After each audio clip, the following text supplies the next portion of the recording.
Shalom Bapak Ibu Saudara terkasih dalam Tuhan. 各位弟兄姐妹平安。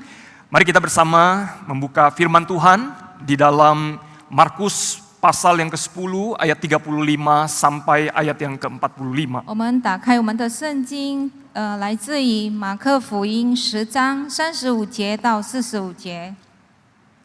Markus pasal 10 35 sampai 45 saya akan bacakan terlebih dahulu dalam bahasa Indonesia. Lalu Yakobus dan Yohanes, anak-anak Zebedeus, mendekati Yesus dan berkata kepadanya, "Guru, kami ingin engkau melakukan apapun yang kami minta dari engkau." Jawabnya kepada mereka, "Apa yang kamu kehendaki kuperbuat bagimu." Lalu kata mereka, "Perkenankanlah kami atau berikanlah kami duduk dalam kemuliaanmu kelak, yang seorang di sebelah kananmu dan yang seorang lagi di sebelah kirimu." Namun kata Yesus kepada mereka, "Kamu tidak tahu apa yang kamu minta. Dapatkah kamu meminum cawan yang kuminum atau dibaptis dengan baptisan yang kuterima?" Jawab mereka, "Kami dapat." Yesus berkata kepada mereka, "Memang kamu akan meminum cawan yang harus kuminum dan akan dibaptis dengan baptisan yang harus kuterima. Namun hal duduk di sebelah kananku atau di sebelah kiriku, aku tidak berhak memberikannya. Tempat itu untuk orang-orang yang telah ditentukan." Mendengar hal itu, ke-10 murid yang lain menjadi marah kepada Yakobus dan Yohanes.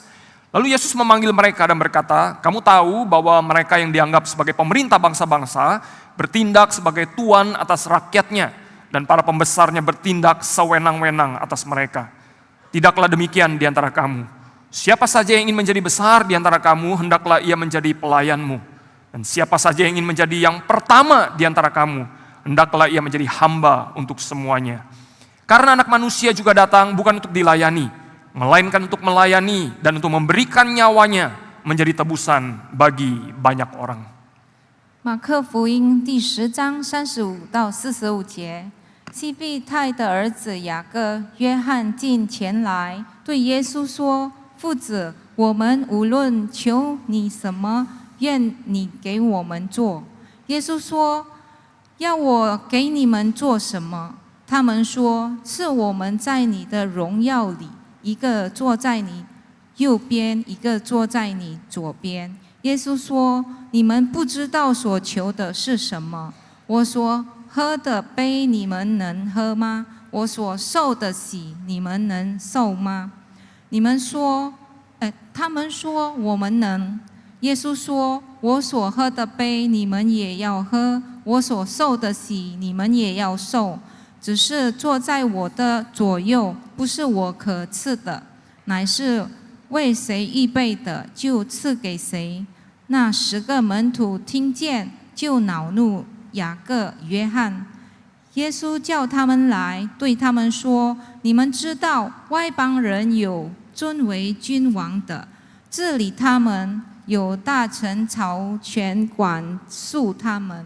只是你们中间不是这样，你们中间谁愿为大，就必做你们的用人。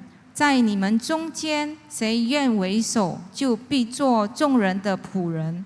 因为人子来，并不是要受人的服侍，乃是要服侍人，并且要使命做多人的属将。”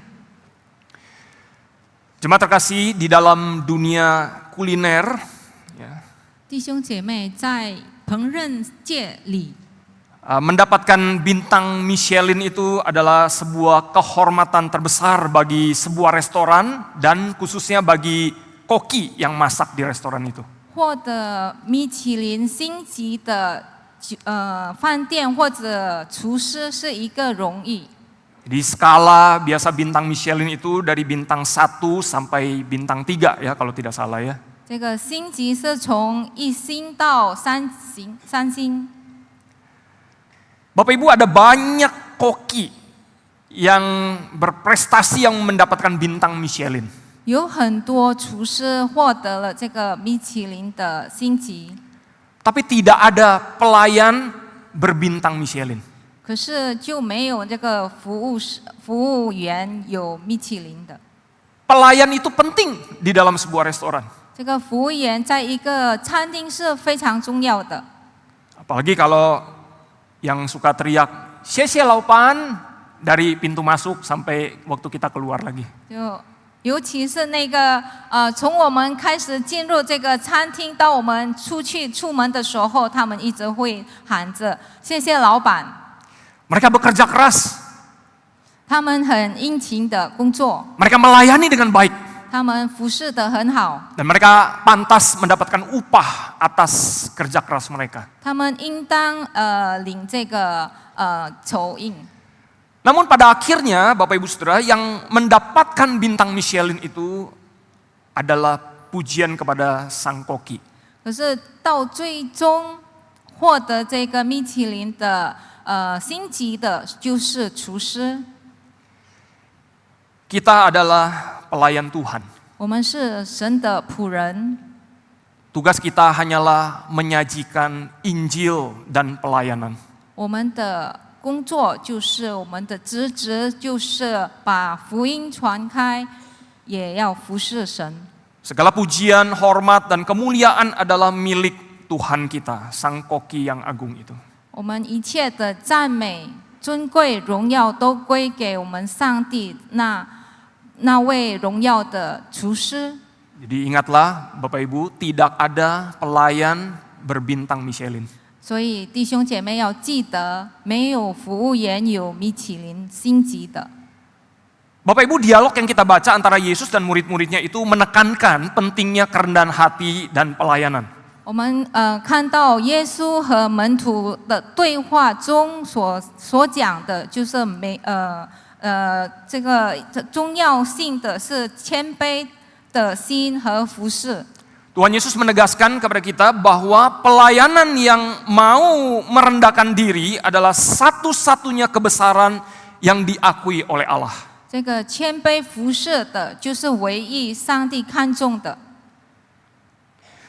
Dan hanya mereka yang mengorbankan diri untuk orang lain yang akan menjadi pemenang yang besar di hadapan Allah. 就唯一他们愿意牺牲自己为他人的，那就是伟大的服侍。 Jadi mereka yang merendahkan diri dalam pelayanan adalah yang mendapatkan kebesaran yang diakui oleh Allah. 所以谦卑服侍的，就是上帝认可成为伟大的。 Dengan kata lain Bapak Ibu Saudara, kalau kita ingin menjadi besar itu bukan dengan cara kita menaiki tangga atau daki tangga. 所以说，如果我们要变伟大，不是我们要上楼梯， Tapi kita seperti orang yang sedang turun tangga. 我们就如像下楼梯的人。 Bukan kita yang makin tinggi dilihat orang. 不是我们更高大的被人家看， Tapi Tuhan yang makin dilihat oleh orang. 而是上帝被看大的。 Ada dua hal yang akan kita belajar dari poin ini, dari perikop ini. 我们要学习两个事情，在这段的经文。 Yang pertama adalah mari kita berhenti membesarkan diri dan mari kita mulai merendahkan hati. 我们要开始学习怎么谦卑，然后不可以自大。 Tuhan Yesus waktu itu, Bapak Ibu Saudara, kalau kita baca di ayat yang ke-32 bagian sebelumnya, itu dia sedang berjalan memimpin murid-murid menuju kota Yerusalem. 我们看到32节的时候，这个耶稣是带领他的门徒往耶路撒冷去。 Kita tahu untuk apa Tuhan Yesus pergi ke Yerusalem. 我们知道耶稣往耶路撒冷是做什么？ Yaitu dia akan menyerahkan dirinya untuk disalibkan. 他要舍己，为了钉在十字架。 Dan ini sudah 3 kali Tuhan sampaikan kepada murid-muridnya. Begitu jelas, begitu detail sekali. 这句话的话已经3次了，耶稣对他的门徒说。 Kita bisa baca di Markus pasal 8, pasal 9, dan yang ini pasal 10. 我们可以在马可福音8、9和10章里看。 Jadi Bapak Ibu, kalau kita mendengar 3 kali orang ngomong hal yang sama, itu berarti sangat penting. 如果我们听到同样的一句话说了3遍，那就是说这个非常重要。 Tetapi meskipun sudah 3 kali disampaikan begitu jelas, begitu terang benderang oleh Tuhan Yesus, tidak ada satu murid pun yang menangkap maksud Yesus. 可是主耶稣已经很清楚的说了3遍，可是他的门徒都不理解。Yang ada di otak mereka itu adalah Yesus sedang memimpin mereka maju untuk berperang melawan pemimpin agama Yahudi dan pemerintah Romawi. 在他们脑海中就是认为耶稣是带领他们要跟这个犹太的宗教领袖和这个罗马政府作对。 Kalau kita baca di perikop sebelumnya, di situ di ayat 32 dikatakan Yesus dan murid-muridnya sedang dalam perjalanan ke Yerusalem dan Yesus berjalan di depan. Artinya Yesus itu memimpin perjalanan itu. Murid-murid tercengang dan orang-orang yang mengikut dia merasa takut gitu. Jadi banyak orang tuh mundur, tapi murid-murid tetap maju ikut Yesus. 在32节的时候，我们可以看到耶稣是在前面引导他的门徒，其他的人都站进了，就怕了，就退了。 Kenapa banyak orang takut, tapi murid-murid maju? 为什么很多人都怕了，可是他的门徒却一直往前走呢？ Karena mereka yakin Yesus pasti menang, karena dia Mesias yang dijanjikan Allah. 因为他们深信耶稣一定是胜利的，因为耶稣是那一位应许的弥赛亚。 Jadi kita bisa melihat konteks ini, murid-murid itu pola pikirnya itu beda sama Tuhan Yesus. 所以我们可以看到这个门徒的想法跟模式是跟主耶稣不一样的。 Jadi kalau berbicara menderita, itu menderita karena perang untuk menang. 因为说到受苦的话，他们觉得这个受苦是因为要战争。 Kalau mereka bicara kedudukan atau posisi, berarti kedudukan di dunia, kerajaan di dunia. 如果说到地位，就是在世界上的地位。 Tapi semua ini diputarbalikkan oleh Tuhan Yesus. 可是这一切都是反过来说的。 Dia memimpin murid-murid masuk ke Yerusalem untuk menunjukkan kepada mereka apa artinya menjadi besar, yaitu dengan menyangkal diri. 可是主耶稣带领他的门徒进入耶路撒冷，是想要表明给他们，那成为伟大的就是要谦卑。 Tuhan Yesus rela merendahkan diri, bahkan mengorbankan nyawanya. Tidak ada pakai kekerasan sama sekali. 他愿谦卑的服侍，就是要舍己。 Nah, inilah arti kebesaran yang sejati di dalam Tuhan. 这个就是在神里面真正的伟大。 Tapi kita perhatikan apa yang diminta oleh Yohanes dan Yakobus dari Yesus. 我们看约翰和雅各是跟耶稣要了什么？ Mereka minta mahkota kerajaan di kiri dan di kanan Tuhan Yesus. 他们要的是耶稣在他的左边跟右边的冠冕。 Dan sebenarnya kalau kita membaca bagian firman Tuhan di sini dikatakan perkenankanlah kami, itu sebenarnya di dalam bahasa aslinya itu bukan kata permintaan, tetapi itu sebuah kata perintah sebenarnya. Jadi mereka tuh sedang memerintahkan Yesus memberikan mahkota kepada mereka. 所以我们看他这里说，让耶稣赐予他们冠冕。其实如果在他的原文，不是一个祈求，乃是一个命令。 Mereka ingin posisi yang lebih tinggi daripada murid-murid yang lain. 他们要更高的地位，比起其他的门徒。 Mereka memperlakukan kerajaan Allah itu seperti sebuah kompetisi untuk mencapai kemuliaan pribadi daripada panggilan kerendahan hati. 他们把这个呼召当做一个竞争的一个赛场。 Tuhan Yesus berkata kepada mereka, kamu nggak tahu apa yang kamu minta. 主耶稣跟他们说：“你们不知道你们要的是什么。” Ya, kadang kalau kita minta sama Tuhan, Tuhan jawab 3, betul ya? 有时候我们祈求要一些东西的时候，上帝会答复3种。 Boleh, tidak boleh, tunggu dulu. 就可以不可以，然后再等一下。 Nah, ini tambah 1. 这个就加了一， Kamu nggak tahu apa yang kamu minta. 就是你不知道你要的是什么。 Dapatkah kamu minum cawan yang harus kuminum atau dibaptis dengan baptisan kematian yang kuterima? 你能喝我要喝的杯吗？你能受我要受的礼吗？ Nah, ini Tuhan Yesus sedang bicara posisi di sebelah kanan dan kiri di kayu salib. 主耶稣所说的就是他左边、右边在十字架的位置。 Tapi murid-murid hanya minta mahkota, bukan salib. 可是门徒要的就是冠冕，不是十字架。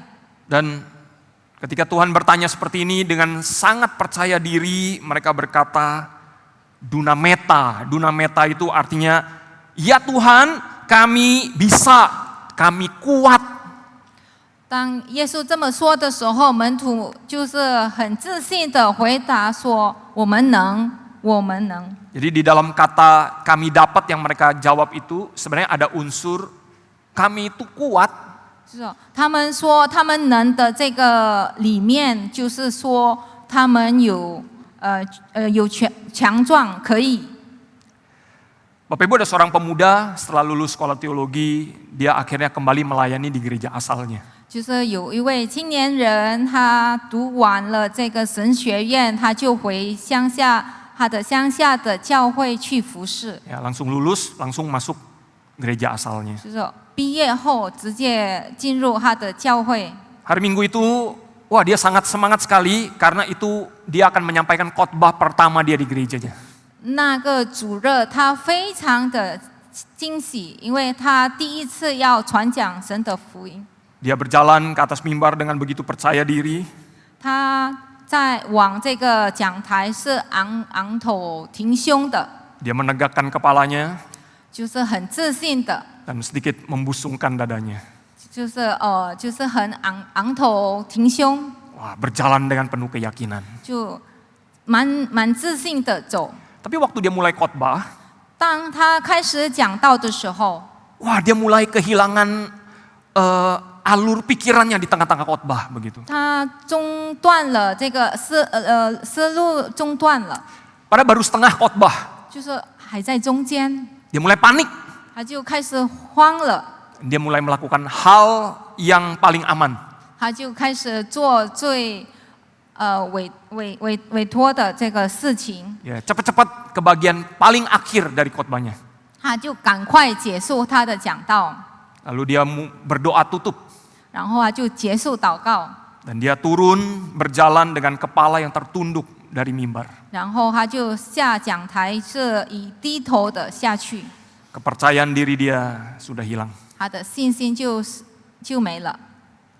Kemudian seorang lay leader datang dan berbisik kepada hamba Tuhan yang muda ini. 然后有一位教会的领袖就轻声的对这个年轻的神仆说： Dia berkata, anak muda, kalau kamu naik ke mimbar, seperti waktu kamu turun, ya, mungkin kamu akan turun seperti waktu kamu naik. 是说他这个领袖就跟这个年轻人说：如果你上台的时候，就像你下台的时候，也许你下台的时候就是像你上台的时候。 Wah, ini nasihat yang indah sekali. 这个是非常妙的一个教导。 Dengan kata lain, anak muda, kalau engkau memulai pelayananmu dengan hati yang gentar, dengan hati yang tertunduk, dengan hati yang takut akan Tuhan, maka kamu akan mengakhiri pelayananmu dengan penuh sukacita. 是哦，这个是非常好的一个教育。如果我们开始我们的服事以战敬神的、敬畏神的心，我们就可以以喜乐的心来完成这个服事。 Minggu lalu, para majelis yang baru itu sudah diteguhkan. 上个星期执事们已经就职了。 Sisa satu, nanti bagian 2, itu rekan pelayanan saya di komisi misi. 就剩下还有一个就是这个我的同伴就在传组的。 Mungkin pertanyaan ini adalah untuk para majelis yang baru. Ya. 这个问题也许是对这个执事们。 Bagaimana kita memulai pelayanan kita? 那我们要如何开始我们的服事呢？ Apakah kita memulai pelayanan kita masih dengan hati yang gentar kepada Tuhan? 那我们是以对神战敬的心来开始这个服事呢？ Hati yang merasa, Tuhan aku tidak mampu, aku nggak bisa, aku nggak kuat. Tapi aku punya Engkau Tuhan. 上帝，我是软弱的，我是有限的，我是不能的，可是我有你。Atau kita memulai pelayanan kita dengan begitu percaya diri karena kita sudah sering menjabat dan kita mengandalkan pengalaman-pengalaman kita dalam pelayanan. 或者我们是带着很自信的，因为以往的经验。 Bapak Ibu Saudara, yang Tuhan Yesus minta kepada murid-murid dan kepada kita semua hari ini adalah kita berkonsentrasi pada pelayanan kita saat ini, bukan kepada kehormatan yang akan kita dapatkan di masa depan. 所以耶稣所要求的，我们要集中当下的侍奉，而不是未来的荣誉。 Tuhan Yesus sudah memprediksi kematian Yohanes dan Yakobus. 主耶稣已经预言这个约翰和雅各的死。 Dan menariknya adalah Yakobus adalah rasul yang martir pertama kali. 一个很有趣的，就是雅各是第一个寻到死的门徒。 Yohanes rasul yang murid yang mati terakhir di pembuangan Patmos. 约翰是最后死的，就是在被掳在拔摩岛。 Kedua-duanya dipuji Tuhan, tetapi Tuhan berkata kedudukan tetaplah menjadi hak daripada Bapa di surga. 两个都被主耶稣称赞，可是这个地位呢，最后是有父神。 Seolah-olah Tuhan Yesus ingin berkata kepada mereka, 就如好像上帝要对他们说， saudaraku, teruslah melayaniku, 弟兄姐妹，继续服侍我， bersiaplah untuk menderita untuk aku. 要准备好为我受苦。 Bapakku akan menentukan kedudukanmu di dalam kerajaan. 天父会预备好你的职位， Tetapi jangan biarkan motivasi yang tidak murni menodai pencarianmu akan kebesaran. 就是不要被这个玷污的动机来错做这个荣耀。 Engkau harus siap menderita. 你要准备好受苦， Engkau tidak boleh menginginkan keuntungan tanpa luka. 你不可以要这个利益没有伤， Kemuliaan tanpa cucuran air mata. 就是不要贪这个荣耀，不流泪不流血， Kedudukan tanpa penganiayaan. 没有受到逼迫得到这个荣耀， Atau berkat tanpa ada rintangan. 就是得到这个祝福，没有这个挑战。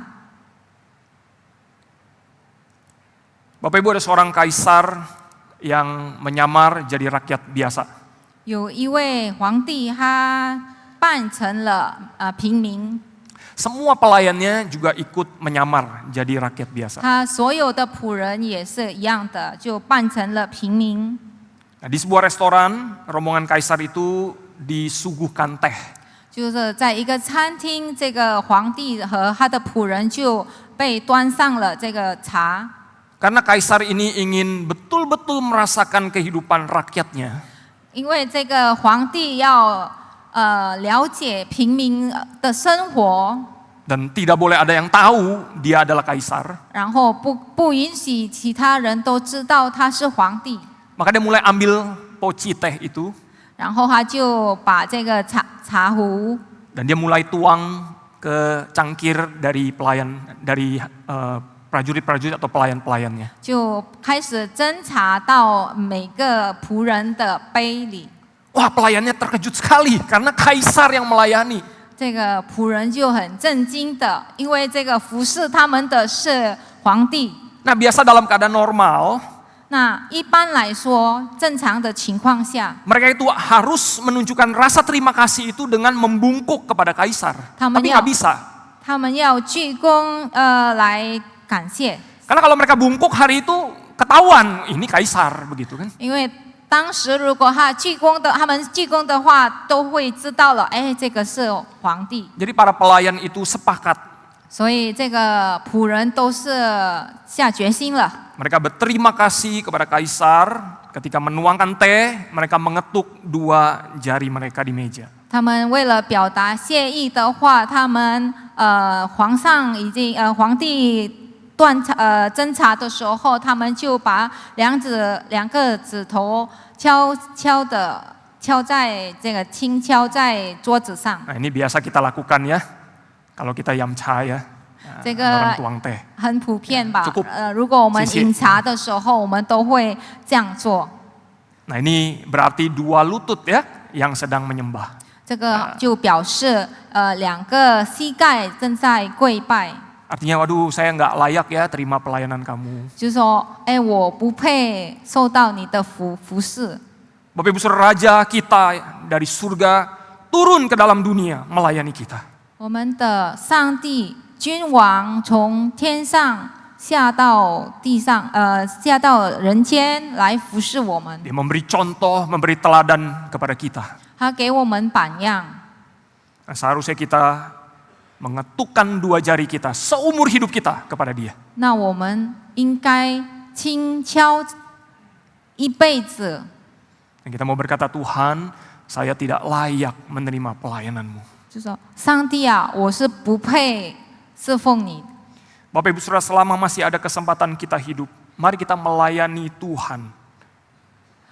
弟兄姐妹，当我们有机会来服侍上帝的时候，我们要尽心尽意的， Karena Dia sudah lebih dulu melayani kita. 因为他首先侍奉我们。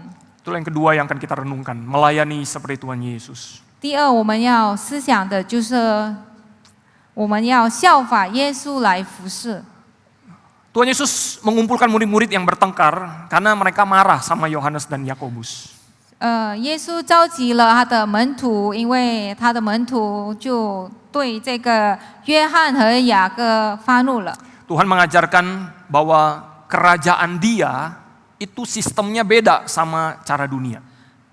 耶稣对他们说：“神的国度与世人的国度是不同的。 Kalau dunia itu kepemimpinan dunia atau pemerintahan dunia itu mencari status melalui kesombongan, kekuasaan, kendali. 如果世俗的领袖他们要找这个这个地位的话，以骄傲啊，以权力和控制。 Tapi tidak dengan kerajaan Allah. 可是上帝的国度不是如此？ Kerajaan Allah sangat menghargai kerendahan hati, kasih karunia, dan pelayanan yang penuh dengan pengorbanan. 神的国度是珍惜这个谦卑、恩典和服侍的。 Kebesaran sejati itu ditemukan di dalam melayani sesama. 我们找到这个真正的伟大是要服侍其他人。 Dan itulah yang juga Tuhan Yesus ikuti pola kerajaan ini, Dia melakukannya. 这也是耶稣所做的，他按照这个模式来 Dia merendahkan dirinya bahkan sampai mati di kayu salib. 他自己，然后甚至死在十字架。 Tuhan adalah contoh yang terbaik dari pola kerajaan Allah yang sesungguhnya. 主耶稣就是一个好的例子，就是跟着这个神的国度的模式。 Di dalam ayat 45 Tuhan memberitahu tujuan kematiannya adalah menjadi tebusan. 在45节，耶稣说他的死是一个赎价。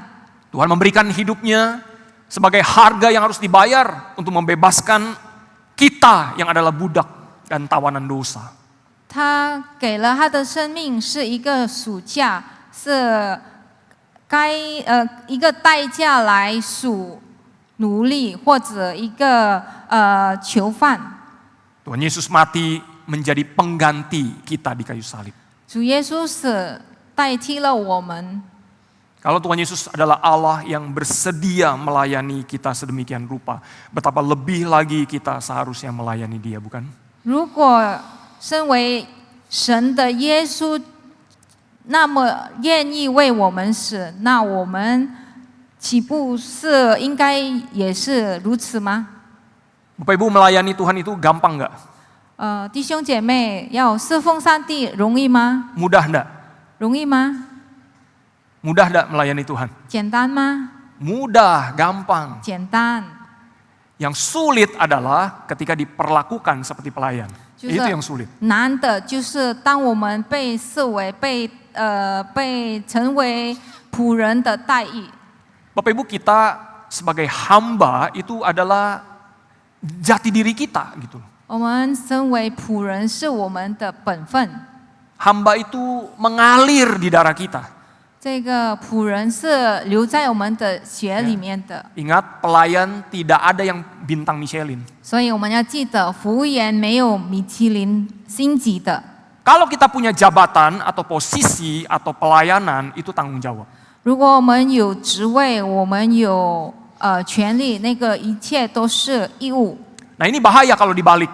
这个很危险，如果我们反过来， Jabatan itu jati diri, itu berbahaya. 如果职位变成了我们的身份，这个就很危险。 Waktu kita sudah tidak lagi punya jabatan itu, 当我们失去了这个地位的时候， kita kehilangan jati diri kita. 我们就会失去了我们的本分， Kita bingung, kita tidak tahu lagi harus melayani atau tidak. 我们就模糊，我们不知道我们是不是该继续服侍， Karena sudah tidak ada jabatan. 因为没有职位了。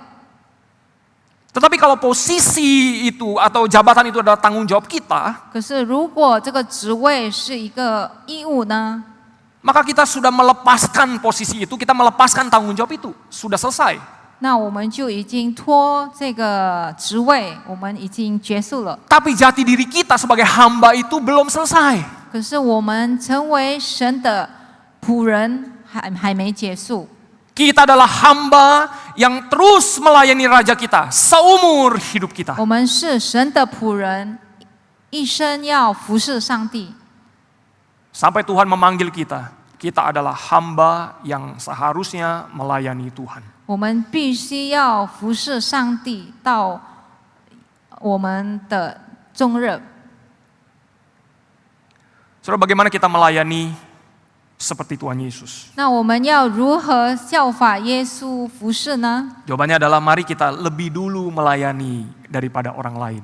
那答案就是我们要先服侍其他人，比起其他人。 Karena itulah yang Tuhan Yesus lakukan kepada kita, dia lebih dahulu melayani kita. 因为主耶稣也是如此的做，他先服侍我们。 Dan saya rasa tempat terbaik untuk melakukannya dimulai dari rumah. 所以我觉得最好开始的地方就是在家里。 Ya, suami istri berlomba-lomba ngurus anak. 这个夫妻赶快就是很快的来照顾孩子， Ingin melayani, 要服侍， cuci piring, 洗盘碗、 nyapu lantai, 扫地、 bersihin kamar mandi. 清洗卫生间。 Wah, suami istri, orang tua, anak itu berlomba-lomba ingin melayani lebih dulu. 大家都是好像竞赛的，谁先服侍？ Saya percaya ketika kita berlomba-lomba saling melayani, 我相信，当我们竞赛的要先服侍别人， bagi pasangan suami istri kita akan melihat pernikahan yang terluka akan dipulihkan. 我们可以看到夫妻有破裂的婚姻，它会被恢复。 Kok bisa? 怎么可能呢？ Karena menurut saya sebagian besar pernikahan yang bermasalah itu adalah karena satu atau dua orang itu egois, hanya mau kepentingannya yang dilayani. 我 Lebih 觉 dulu. 得这个问题是出于每个人都是自私的，要他的利益被看上。 Tapi ketika seseorang berusaha untuk melayani lebih baik daripada pasangannya, 可是当一个人要服侍更好，对他的配偶要服侍他更好的时 saya 候， percaya Tuhan akan bekerja memulihkan. 我相信上帝会动工来恢复。 Bagaimana dengan pelayanan di gereja? 那我们看到教会的服侍又如何呢？ Banyak sekali yang bisa kita lakukan. 有很多我们可以做的， Dan kita bisa mulai dengan hal-hal yang kecil. 我们可以以小的开始。 Mungkin kita bisa tanya kepada pelayan atau pemimpin gereja, apa yang bisa saya bantu? 我们可以问教会的领袖，或是其他的服侍的同工，问我们可以做什么， Supaya beban kalian selama ini yang melayani kami itu menjadi lebih ringan. 就是让一直以来服侍的重担的可以更轻。 Mari kita mengambil inisiatif 我 untuk 们要 melayani 主 Tuhan. 动的服侍。 Bapak Ibu, saya akan tutup dengan sebuah doa. 弟兄姐妹，我以一个祷告来结束。 Doa ini adalah doa yang disebut sebagai Methodist Covenant Prayer. 这个祷告是称为卫理公会盟约的祷文。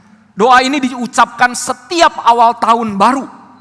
这个祷告是在每年年初， Doa ini ditulis oleh John Wesley 这个祷告文是由约翰卫斯理 untuk 所 membawa 写的， untuk membawa jemaat kembali berkomitmen mempersembahkan diri dalam penyerahan yang total kepada kehendak Tuhan. 要带领会友为生，重新来把他们的生命带给神的意愿。 Mari kita bersama-sama mengucapkan doa ini menjadi penutup daripada khotbah pada hari ini. 我们一起来以这个祷文一起来 Mari kita berdoa 祷 bersama. 告，我们一起祷告。 Ya Tuhan Allah, aku Tuhan. bukan lagi milikku sendiri, melainkan milikmu. Tempatkan aku pada apapun yang Engkau kehendaki. Tempatkan aku di antara siapapun yang Engkau kehendaki. Tempatkan aku untuk berbuat. Tempatkan aku untuk menderita. Biarkan aku dipekerjakan untukmu atau disingkirkan untukmu. Ditinggikan untukmu atau direndahkan untukmu. Biarlah aku penuh, biarlah aku kosong. Biarlah aku memiliki segala sesuatu.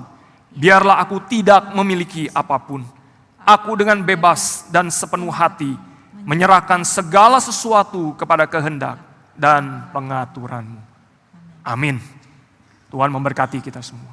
上帝赐福于我们。